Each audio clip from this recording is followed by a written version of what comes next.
श्रियकान्ताय कल्याणनिधये निधयेत्तिनां श्रीवेङ्कटनिवासाय श्रीनिवासाय मङ्गलम्।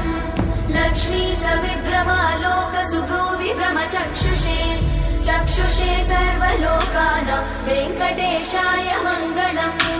श्रीवेङ्कटाद्रिशृङ्गाग्रमङ्गलाभरणाङ्गये मङ्गलानां निवासाय श्रीनिवासाय मङ्गलम्।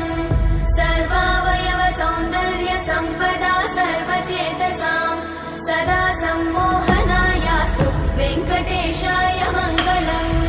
नित्याय निरवध्याय सत्यानन्दचिदात्मने सर्वान्तरात्मने श्रीमद् वेङ्कटेशाय मङ्गलम्। स्वतः सर्वविदे सर्वशक्तये सर्वशेषिने सुलभाय सुशीलाय वेङ्कटेशाय मङ्गलम्।